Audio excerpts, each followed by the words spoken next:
Welcome back mga katutok at welcome sa ating YouTube channel. At ito yung pinakauna-unahang lusong natin sa gabing ito. At ito yung ating nakita mga katutok, isdang talagbago. Yun no? Sapol ka. Sapol mga katutok. Pero ang problema, buhay na mano, nakawala ito mga katutok. Yun no? Ang sama ng buhay na mano. Sa bandang unahan mga katutok ay nakakita tayo ng malapad na danggit, kaya pasiguruhan natin ito na hindi makawala. Sapol, hindi na ito makakawala mga katutok dahil tagos yung bala ng ating pana. Kaya ito yung unang isda natin sa gabing ito mga katutok. At sa pagsisid nga natin ulit mga katutok, isdang lapu-lapu naman yung ating nakita dito sa gilid ng napakalaking bato. Nandun siya sa ilalim masyado mga katutok, kaya hindi natin nakuna ng camera. Yun, lagatak mga katutok. Ang laki na nito. Nasa 400 grams na ito mga katutok, kaya sulit na ito. Pambenta, pangalawang isda natin sa gabing ito mga katutok, isdang lapu-lapu. Kaya kung bago ka pa lang sa aking YouTube channel mga katutok, at kung nagustuhan mo ang video na ito, ay huwag mo nang kalimutan mag-subscribe. At sa pagsisigyan natin ulit mga katutok, ito yung ating nakita, dalawang talagbago, kaya pinili ko itong malapad na. Sapol. Huli natin yung isa mga katutok. Yung isa mga katutok ay binalikan ko yan, kaso nga lang sa pagbalik ko ay wala na sa kanyang pinagtataguang bato. At ito nga mga katutok ay hindi natin ito nabidyohan sa pagpana dahil nagulat ako sa laki nito at nagulat rin ako sa sobrang lakas nito mga katutok. Yun o, tiko-tiko yung pana ko dyan. Itinusok ko ito ng itinusok mga katutok dahil takot nga ako nang hawakan ito dahil nangangagat ito mga katutok. Kaya no, napakalaki na to. Estimate ko dito ay nasa 2 kilo. Ang problema yun, nakawala mga katutok. Sayang. At dito nga mga katutok sa masukal na batuhan na ito ay mayroon tayong nakitang isang malaking isda. Kaya ito mga katutok, yun, nakawala na naman. Napakamalas talaga ng gabing ito mga katutok dahil lahat ng pinapana natin ay nakakawala. Pambihira talaga mga katutok, pero naispatang pa siya mga katutok. Babalikan natin yun, malaki pa naman. At agad ko nga binalikan mga katutok, at ito, palangoy-langoy na siya mga katutok, kaya sinundan ko. Kaya iyon, sapol. Isa palang ipos-ipos mga katutok, o saging-saging naman kung tawagin dito sa aming lugar.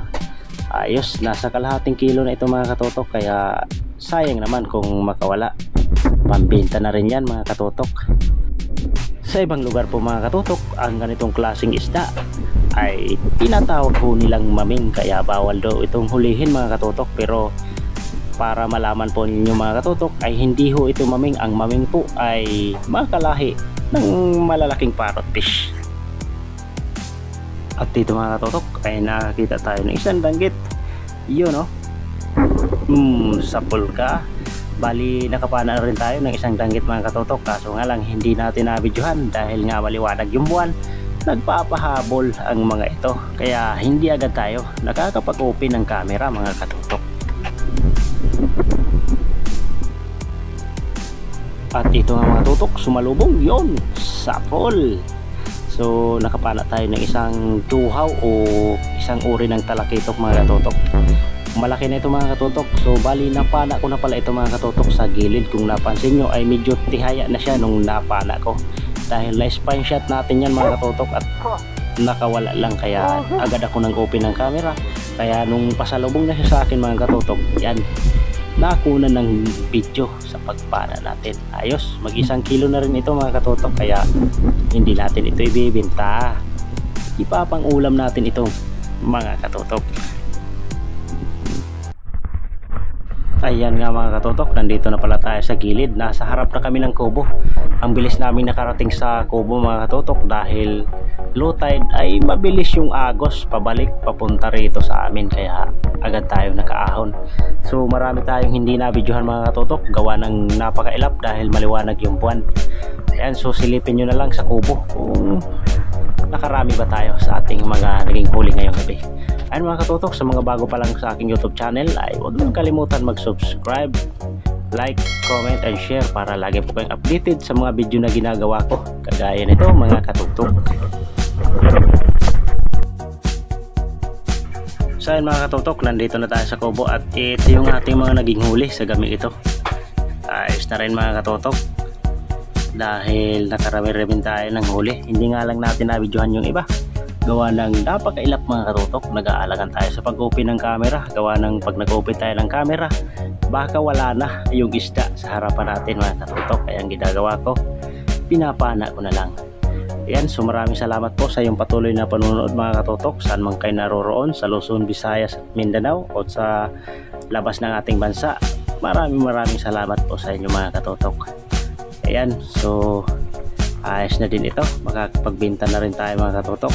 Ayan mga katutok, meron pala tayong shoutout sa mga nagpapa-shoutout. Baka na-shoutout ko po ang mga pangalan nyo, kaya tapusin nyo po ang video na ito hanggang dulo.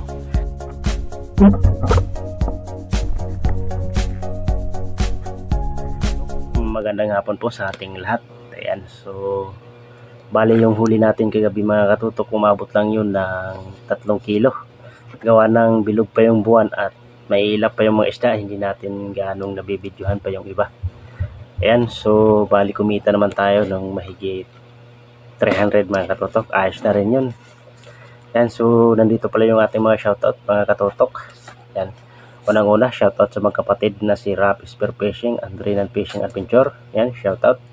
Kay Father and Son Fishing TV, shoutout. At shoutout sa bago nating viewers, kababayan ko ito, na si Tikaw Island Fishing Adventure. Taga Masbate rin ito, pasupport din po ng kanyang channel. Yan, so kay Rosana Villahermosa from Davao City, June TV Vlog, shoutout. At shoutout kay GP Amboy, Jonathan Itik Aquino, yan, shoutout. Larry Amos Hilario Lapatsero, shoutout. Shoutout din kay Juicy Giger from Germany, Jurasel Peliera at Bernard Kalulot, Alfred Jansson ng Barangay Malubago at Jose Arco ng Barangay Malubago. Ayan, shoutout sa mga taga Barangay Malubago. So hindi muna ako dyan mamamana, doon muna kami sa Kubo. Ayan, so shoutout kay GR Roslo Sinisio Bailon at sa kanyang kapatid na si John Ribailon. Shoutout kay John Fishing TV, John Limix Vlog at Sagwan ni Tatay, shoutout. Shoutout kay Leopoldo Orsal from Samar, yan, shoutout. Nick Osorno, shoutout.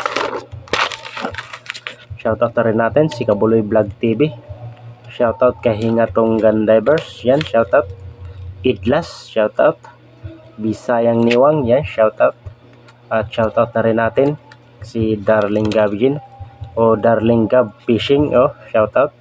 Shoutout sa dati kong kasama na si Archie Masamayor. So September pa ulit kami magkakasama mga katutok dahil pahuli yung tribale sa ngayong buwan ng September dun sa pinagdadayuhan namin, kaya September na ulit kami magkakasama. Yan, shoutout kay Bo Adventure at shoutout kay GC Adventure. So bali yung kasama ko ngayon mga katutok, kada pamana natin ay si Papa muna, yung ating kasama. Sa kubo lang muna kami tumatambay. Yan, so maganda naman yung panain sa kubo namin. Yan, so maraming salamat po sa patuloy na nanonood sa Luzon, Visayas at Mindanao at kung saan man kaabot ang video ito. Shoutout po kayo sa mga OFW natin mga katutok. Shoutout po sa iyo at ingat-ingat po kayo dyan sa labas ng ating bansa. Ayan, so mga katutok, maraming salamat sa patuloy na panonood at suporta dito po sa aking YouTube channel. Kaya sa susunod na lang po na upload, kita-kita po tayo and thank you for watching.